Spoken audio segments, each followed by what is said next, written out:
Mrs. Jones, I would just like to follow up with you from the day that I was here before.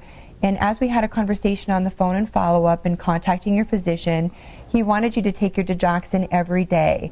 Have you been taking, or how have you been taking your digoxin? I've been taking it every day since the day you were here and you called me later that day. Okay, well that is terrific, and I'm glad that you are following that, because that is how your doctor wants you to take your digoxin. I also had the opportunity to type up your medication list. Remember the list that we made when I was here the other day? I typed it up for you with all of your medications, including your non-prescriptions, your ointments, your over-the-counter medications, and all your medications. Okay, terrific. That you're taking your digoxin once a day, and I've had took the liberty to make up the medication list for you and type it. So, and I did put your digoxin 1 tablet by mouth every day on your new list. Mrs. Jones, I know that we only had an opportunity to speak about the digoxin on the phone the other day because I felt that that was very important to let you know that information right away. However, I did have an opportunity to speak with your doctor about those other things that we had mentioned, such as solving the cost of your medications. You had mentioned several times to me that your medications were so expensive. Oh, yes. So your doctor has decided to prescribe all generics for you. So on your medication list, you will also see all of your medications listed out with brand name and with the generic name, so that you do not get confused between which ones, that they are the same medication. Oh, thank you. Of your medications, not all of them are generic or have generic available, but those that do are on this list. Are there any medications on here that you are concerned with taking generic versus brand? No, not at all. I just didn't know which was which, and I didn't know what ones to ask him to make generic. Well, I'm really glad that we were able to help at least reduce the cost a little bit with your medications. Hopefully that will make a difference for you. But I'm also concerned about some of the expired medications that I noticed. You had one that was the Synthroid, which is now levothyroxine, 25 micrograms. And I am concerned about not only the safety and effectiveness of that expired medication, but also the effectiveness and the safety for you if you were to take that medication. Would it be okay if we have your daughter pick those medications up and take them to a medication drop-off center for expired medications? That would be fine. I understand I probably shouldn't take them once they're expired. Okay, and also too, you might have some medications where they're not expired, where your doctor might switch your dose. And I know medications are costly, we've already talked about that. And if you do have medications that are not expired, you certainly can keep those, but my recommendation is to keep them in a separate place, separate from the medications you're currently taking. Okay. Where would you like to keep your medications that are not expired, but that you're not taking? I think I can just put them in a Ziploc bag and I'll put them in my dresser drawer. That sounds very good. And then also we'll just make sure that your daughter comes to pick up the expired medications, and anytime they expire, you'll just put those expired medications for your daughter to take to the drop-off center. Okay. Mrs. Jones, you had mentioned to me that you oftentimes forget to take your Synthroid, and that's now levothyroxine. That's going to be the generic name, so when you fill it, it will be Synthroid is the same as levothyroxine. And you had said that you need to take your medication on an empty stomach, which is right. And I spoke to your doctor about that concern. He sees no reason for you to take your medication at night before bedtime.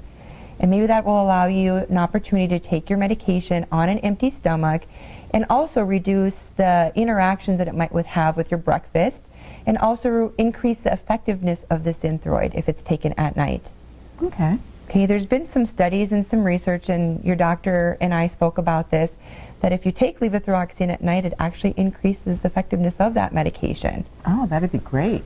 Okay, how do you feel about taking your medication at night before bed? Oh, I think that would be great. I can put it right in the bathroom next to my toothbrush, and I'll remember to take it at night. That sounds like a terrific plan. That's a great place to put your medication so you will not forget it. Mrs. Jones, you had mentioned to me that you sometimes forget to take your Synthroid, which on the list now is generic is levothyroxine. So I've written both, remember both names, your brand name and your generic name on there. But Synthroid, and you know this because you've mentioned this to me, should be taken on an empty stomach. Right. And you take it in the morning, and you oftentimes forget to take your medication. In speaking with your doctor about this, we both discussed that it might be more advantageous for you to take your Synthroid or your levothyroxine at night before bed. Do you think you would have any problem with taking your medication at night before bed? No, I think that would be great. I'd just put it next to my toothbrush and I take it at night before I go to bed. Very good. And that will be on an empty stomach and you won't have to worry about it. And in fact, there's no reason why, there has been some studies, so there's no reason why you should not take it at nighttime. So oftentimes we're just used to taking it in the morning first thing, but it's also, I wrote it on your list as well, that levothyroxine should be taken at nighttime. So if you are hospitalized, your nurses will know that you need to take your levothyroxine at night to keep you on your schedule. Okay, great. I also spoke with your doctor about your frequency of taking Tums for nausea. You know, we both have a lot of concerns with that, and as we spoke to you earlier, that Tums is very similar to Caltrate, and you were very aware that you should only take your Caltrate on an empty stomach and without taking any other medications, but that wasn't happening with the Tums. So we have two concerns, that you're taking your Tums and that it might be interacting with some of your other medications working effectively, but also that you're experiencing so much nausea. What do you think would work to help with your nausea, or what have you used in the past to help with nausea? Well, sometimes I drink ginger ale, and that does seem to help. And I know if I avoid spicy foods that I don't get as nauseous. Is it the spicy foods as far as eating, or is it the smells, do you think?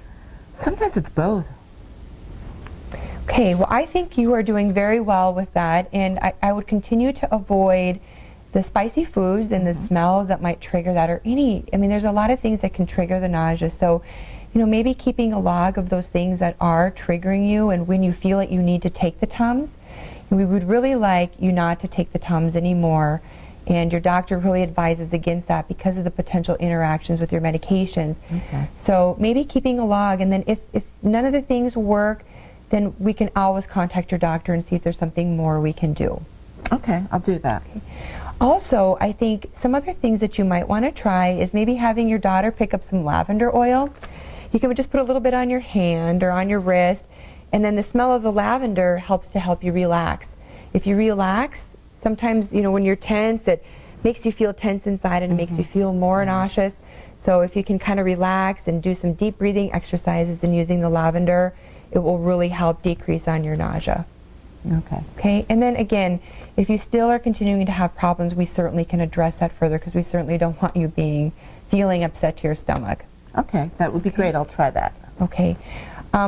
What do you plan to do with your Tums?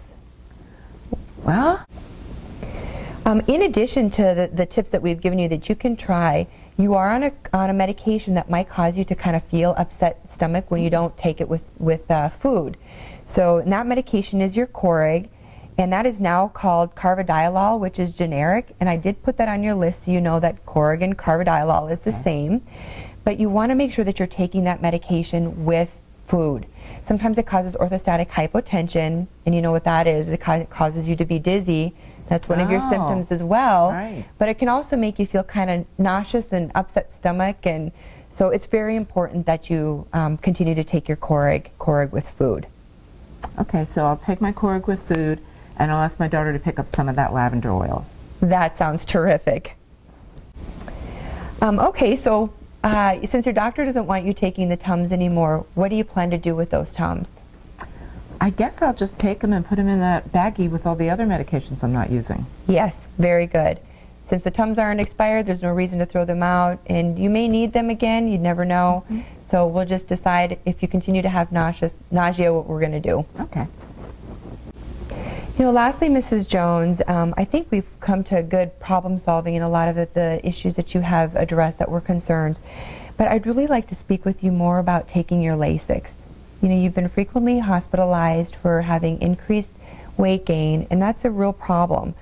Because you don't want to be in the hospital. I know it's not any fun, and you know, you were saying that the big problem with taking your Lasix was not actually taking it and going to the bathroom all the time. The true problem you mentioned to me was that you're dizzy and you're afraid to fall. That's right.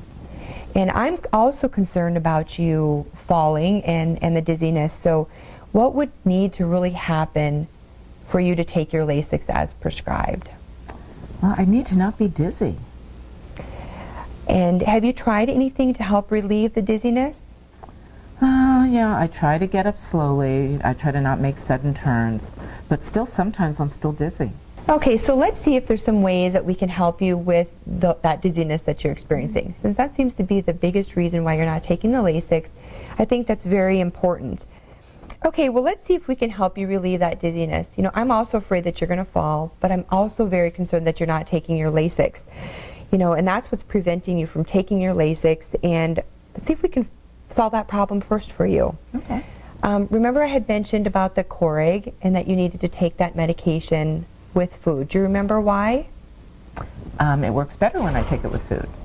That's correct, but it also, when Coreg is taken, sometimes it can cause orthostatic hypotension. Do you know what that is? Dizziness.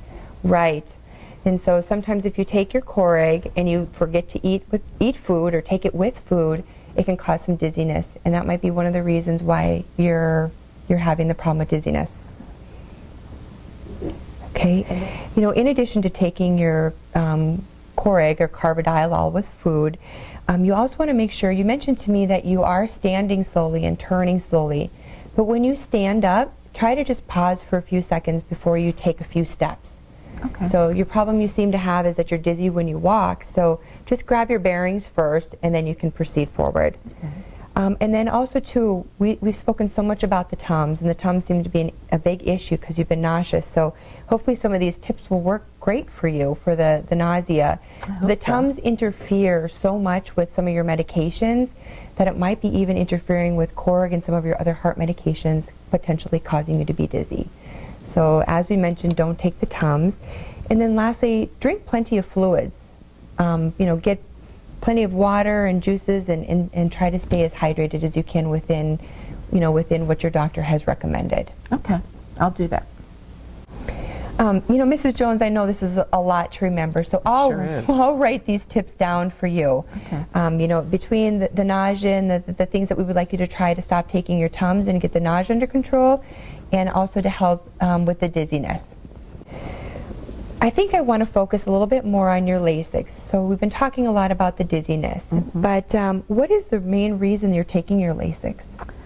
Well, it's supposed to help me with the accumulation of fluid and the edema and the swelling in my legs, but I'll be real honest, I don't think it makes a lot of difference whether I take it or not, so sometimes I just don't take it. By not taking your Lasix, it might be causing you to, you're right, accumulate that extra fluid, and that causes a swelling in your feet. It also causes the shortness of breath that you're experiencing, which is often the reason why you go into the hospital. And it also, sometimes when you have an accumulation of fluid, it also causes you to be nauseous and have difficulty sleeping. Oh, wow. You know, I'd like to continue to work with you in solving the problem with the dizziness, because I think if we can help you with the dizziness, you might find that there is benefit to taking your Lasix and you might start feeling better. So I think we need to start with that first. And you know, Lasix is one of the most important drugs you can take for your heart failure. I'll be back in 3 days, and you know, I've given you a lot of information, and I'll write down the tips before I go to help both your nausea and dizziness. And then I'd like to follow up with you in those 3 days to see how those tips are working to help you decrease that dizziness and nausea. Okay, that would be great. How much can I count on you to follow these tips that I gave you? Well, now that I understand a little bit more about it, I will follow your tips, and I will take my medications according to the list that you've given me. Okay, great. I really know that that's going to make a difference, and you know, between now and the next time, you're scheduled to take Lasix 6 times. How much can I count on you to take all of those doses? I'll take them all. Okay, well, if your tips work, I promise you I'll take all 6. If not, I'll do the best I can. But you know, not that it's going to make much of a difference anyway. Well, you know what? I can't ask much more than that. I'm hoping that the tips work, and I'm sure that they will if you just follow what we've written on the paper for those tips. You know, I'd like to do a final check on your medication list before I go today. So, as I promised, I'll write down those tips. But also on your medication list, you know, as you can keep this list, but we'll go through each of these and just make sure that all your medications are on here. The things that we've talked about, which is taking your levothyroxine at night, making sure that both your brand and your generic name is on here. And of course, I have removed the Tums that was initially on the list because you're no longer taking that. And then also your digoxin, which was the most important, which I phoned to you on the phone. Right. And you know that you are taking that by mouth every day. Right. So you have the most current and updated list. Excellent. So glad you called me because I would have been taking my digoxin wrong. Okay, perfect. Well, I will see you in 3 days, and we'll follow up on how you're doing with the dizziness. Okay, great. Thank you. Okay, let's do a final check on your medication list just to make sure that we've captured all the changes that we've talked about.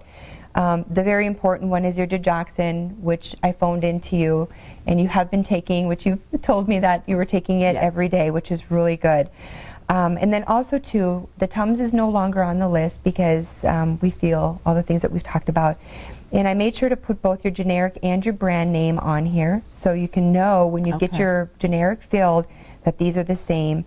And then lastly, I've also included at nighttime for your Synthroid, which is also your levothyroxine at night. So if you are ever hospitalized or when you go to your doctor, you will have a current list. Great. Thank you. Thank you so much. And thank you for calling me on the digoxin because I would have been taking it wrong. Okay, well I'm glad that that is corrected, but now let's work on the dizziness, and I'll follow up with you in 3 days, and hopefully those tips work that I write down. Great. Thank you so much.